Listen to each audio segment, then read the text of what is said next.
ne ma woy amel nga ñu 6 mois Abbas yaa ngi dégg Abbas. ma ne 6 mois comment parce que man au début facture laay ñëw mais après chaque mois damay def transaction bi directement à partir de mon téléphone Abbas bi werante bi bëri xam nga lu ma def Abbas. damay dugal seen numéro téléphone wala Abbas mu génneel ma ñaari at bi ma fa nekkee ba léegi yi ma leen fay yëpp mu génneel ma ko ma la ne waa ji mois boo soxla laaj ma capturé yónnee ko. donc c'est des preuves de transaction financière donc il faut que sénégalais yi gën a jub. waxatuma ci lu jëm ci moom. mais dans nos rapports dans nos relations il faut que ñu bàyyi naxante. parfois nit woo la pour xool nu mu la arnaqué parfois nit woo la pour xool nu mu jëlee sa alal. surtout jamono ji nag surtout na gars yi gën a vigilant ci mbir yooyu. man daal maa ngi ñaan ñu def ci moom yërmande. et que vraiment 70 000 war na koo mën a delloo waaja. xam nga bu demee procureur yedd ko après ñu bàyyi ko bu ñibbi quoi. Très bien en tout cas le 2 juin dina taxaw ci kanamu yoon moom Adama Fall ginnaaw mbir moomee nga xamante ni moom la ñu koy dégg même au-delà comme ni nga ko waxee d'autres cadres de l'APR peut-être mënoon nañ ci jàpp mais bon dinañ ci xuus ci yeneen i jotaay ci suñ si amee lu gën a leer fii ak le 2 juin bi nga xamante ni ci lay taxaw ci kanamu yoon. alors way leen di ànd ak ñun internet yu Sans Limites TV ñu daal di dugg ci jotaay bi tàmbali kook ponk bu njëkk bi nga xamante ni moo ñeel élection bi doon am ñeel Banque africaine de développement di la BAD gis nañ ni le Mauritanien bi nga xamante ni moo di Sidi Ould Tah moo mujjee jël raw gàddu yi jamono ji nag moom moo nekk 9e président bu Banque africaine de développement sénégalais bi nga xamante ni itam bokkoon na ci jongante yi di Amadou Hott moom it mujjul jël élection yi nga xamante ni moo ñeel Banque africaine bu développement alors ñu daal di ci taxaw ak yeneen réew Afrique yi nga xamante ni itam ñoo ngi teewoon ci boobule jongante alors déjà Abbas ndax am nga mbetteel tey ci le fait que kii di Amadou Hott représenté woon le Sénégal moom mujjul remporter yile élection ndax c'était prévisible. J'ai toujours soutenu Amadou Hott sans espoir qu'il va gagner. Ah bon? Ouais, c'est un compatriote buy dem di ut dara il doit avoir le soutien de toute la communauté sénégalaise rawatina ci fu mu bokk muy la communauté économique sénégalaise. mais xam nga les postes à l'international surtout quand c'est soumis à une compétition li mu demandé dafa bëri. diplomatie moo siy jiitu. diplomatie moo siy jiitu gis nañu Sénégal bi mu doon xëccoo yenn postes yi à l'international du temps de Wade moom en tant que président de la République da doon porter le message mu dem jàppale le candidat sénégalais gis nañu parfois sax dafay dépêcher le ministre des Affaires étrangères mu jàppale ko yónni ko en tant que émissaire auprès des chefs d'État et chefs de gouvernement. Donc la diplomatie dafa am solo mais bul fàttee ni que ni Sénégal dafa nekk dans un environnement francophone. anglophone yi du ñu may dara francophonie. C'est sûr. Le monde arabe aussi du ñu may dara francophonie lu tax naar bi gagné ko c'est des enjeux de diplomatie.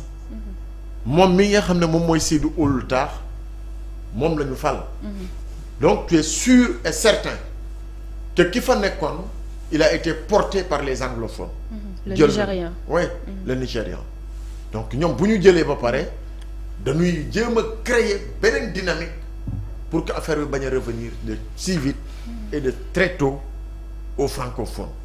donc loolu aussi je pense que il faut que ñu retravailler suñu espace dans l'espace francophonie. pour que bu ñuy am candidat réew yi nga xamante ne ñoom ñoo ko seq ñu mën a am au moins un bon profil boo xamante ni c'est tout l'espace ñoo koy porter.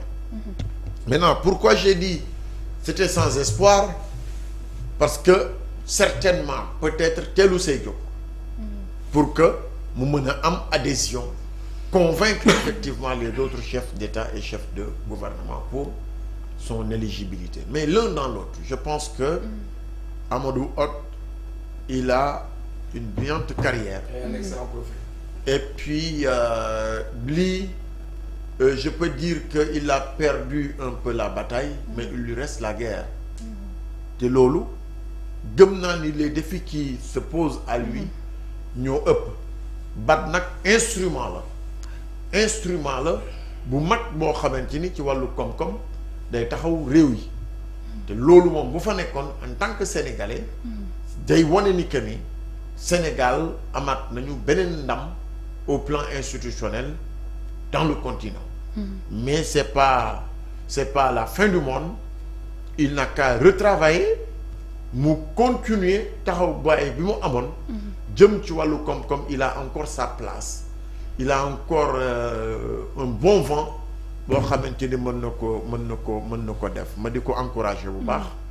parce que c'est un digne fils sénégalais qui a servi la nation taxaw ba mu war a taxawee. pour taxaw sunu koom-koom.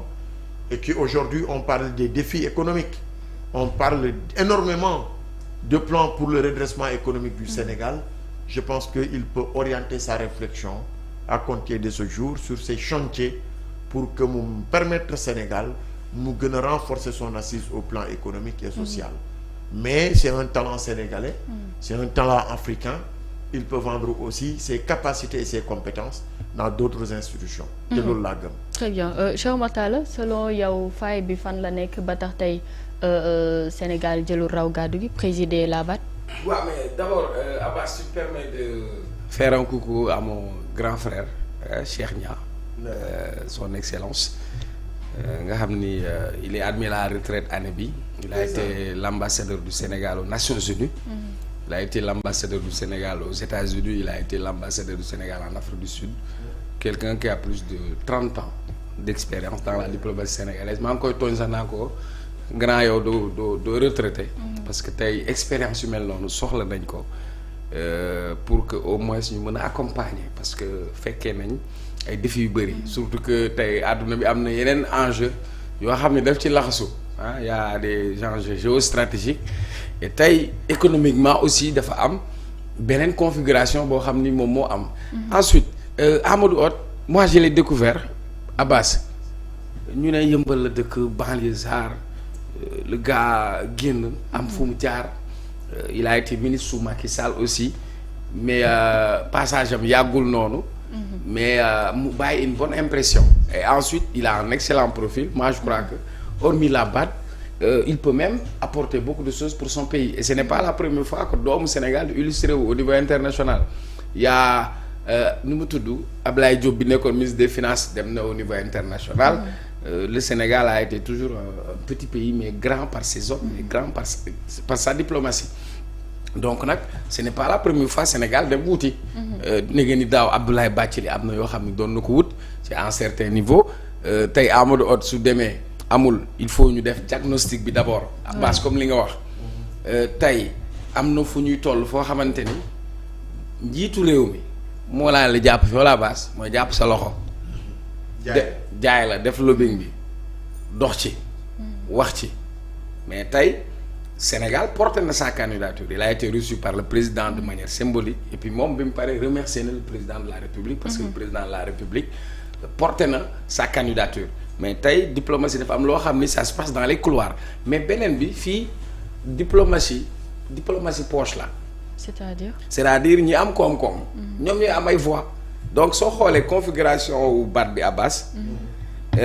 je te donne la liste des plus grands actionnaires de la BAD.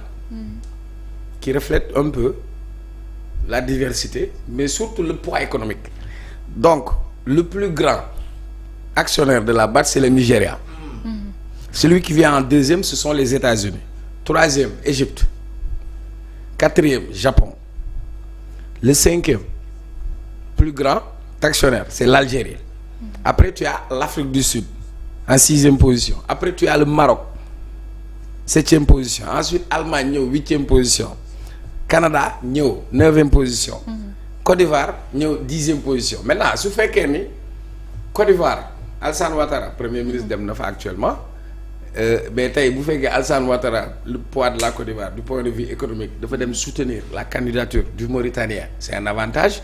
Mais ensuite on voit que il y a l'Algérie qui est actionnaire. On voit que il y a le Maroc qui est actionnaire.